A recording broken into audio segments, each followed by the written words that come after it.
Welcome to Crime Scene X. Today we're unpacking 3 compelling tales of supposed alien abductions. If these narratives captivate your curiosity, make sure to give us a thumbs up, drop your thoughts in the comments, and subscribe for intriguing stories delivered daily.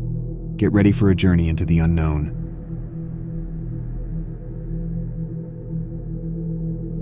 My job had me traveling constantly, and often I'd find myself driving late into the night to make it to the next appointment.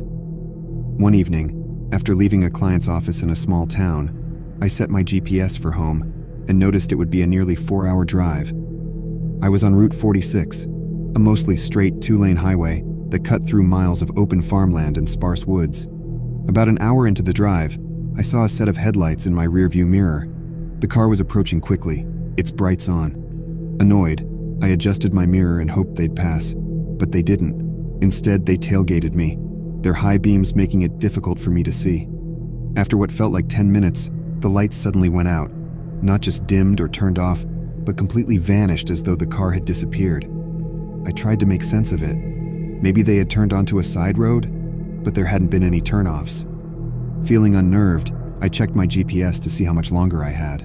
The screen was glitching, showing my car as stationary despite clearly driving. The estimated arrival time blinked sporadically between different hours.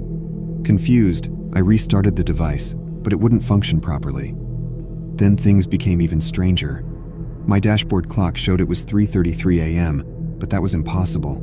I'd left around 10 p.m., and it had been no more than an hour since.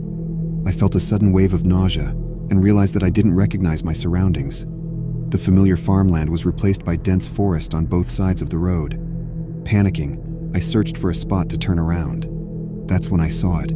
An enormous silver disc-like object hovering above the tree line. It was adorned with lights that pulsated in patterns. Mesmerized and terrified, I stopped the car and stared. Without warning, the object shot upward and disappeared, leaving only a faint trail of light. The dense forest around me morphed back into the open farmland I was familiar with. My GPS resumed its normal function, now showing I was still 3 hours away from home. When I finally arrived, it was past sunrise. My family was frantic, saying I'd been missing for hours, that they'd called the police and friends to search for me. I tried to explain, but my memory was foggy. All I had was the image of the disc and the lost time that I couldn't account for. The following days were a blur. Doctors found no physical ailments, but my sleep was plagued with nightmares of vast, sterile rooms and faceless beings. Over time, the memories faded, and I tried to move on. Yet every time I see a set of car headlights in my rear view or drive on a lonely highway, the unease returns. The missing hours of that night remain a mystery, a haunting reminder of an unexplainable encounter.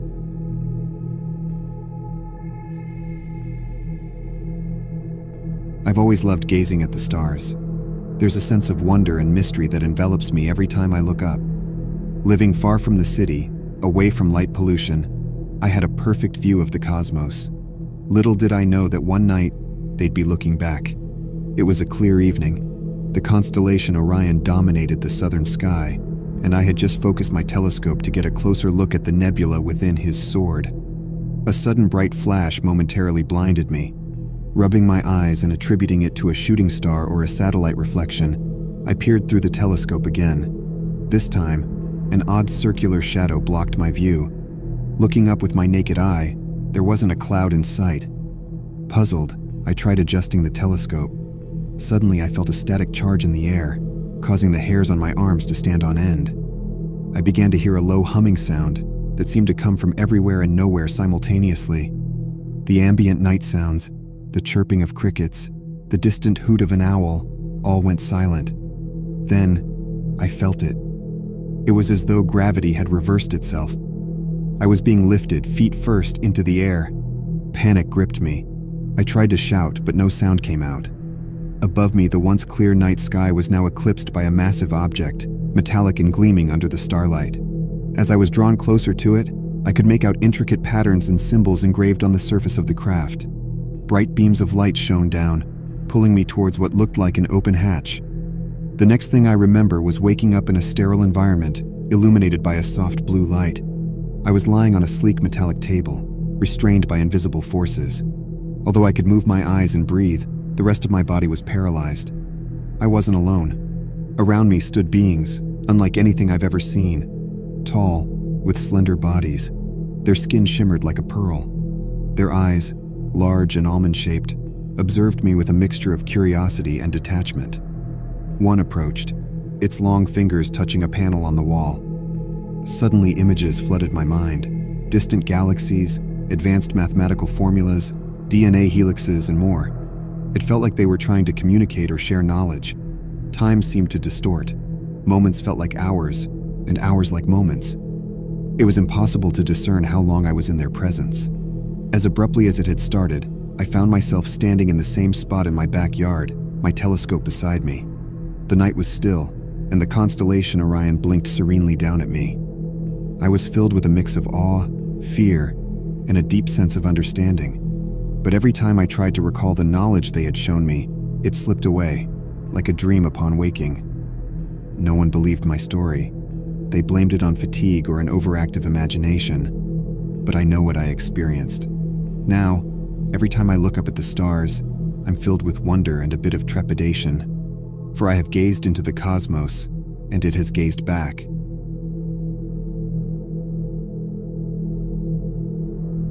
I've always been a city person, but there's something about the Pine Barrens in New Jersey that always drew me in. Maybe it was the tales of the Jersey Devil, or just the untouched beauty of the place. Regardless, I decided to spend a weekend camping there. I found a secluded spot deep within the woods, far from the beaten paths and the occasional tour groups. As night fell, I lit a fire and settled into my camp chair, losing myself in the sounds of nature. Around midnight, as the fire was reduced to glowing embers, I began to hear a faint humming sound. It wasn't an insect or any animal call I recognized. Curious, I grabbed my flashlight and decided to investigate. The humming grew louder as I approached a small clearing. To my shock, there was a dimly lit object hovering a few feet off the ground. It wasn't large, maybe the size of a car, and it emitted a soft, pulsating glow. The design was sleek, almost organic, with no visible seams or entry points. Before I could process what I was seeing, a panel on the underside of the craft slid open. A beam of light projected onto the ground, and 3 figures descended. They were humanoid but not human, taller, with elongated limbs and a shimmering quality to their skin. Their eyes, larger than ours, held an intelligence and curiosity that was palpable. Frozen in place, I expected to feel fear, but instead, I was overwhelmed by a sense of peace. One of the beings raised a hand in what I interpreted as a gesture of greeting. They then produced a small device that emitted a series of soft tones.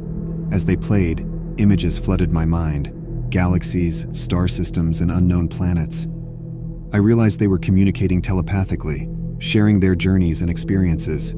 The images conveyed that they were explorers, much like our astronauts, studying various planets for both scientific interest and the continued survival of their species. They had been visiting Earth for centuries, documenting our evolution and progress. As the night wore on, they shared more, revealing glimpses of their culture, art, and history. In return, I tried to convey information about our world, though how much they grasped, I couldn't be sure. Before dawn, they returned to their craft, and with a soft hum, it ascended into the sky, blending with the stars above. I was left alone in the clearing, the remnants of their visit quickly fading. I returned to my campsite in a daze. The weight of the encounter was overwhelming.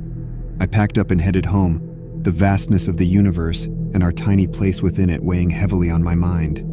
It's been a year since that night, and I've kept the experience to myself, unsure of how people would react. But every night, as I look up at the stars, I'm reminded of our shared curiosity and the boundless mysteries the universe holds. And I hope that out there, they remember our brief encounter just as fondly.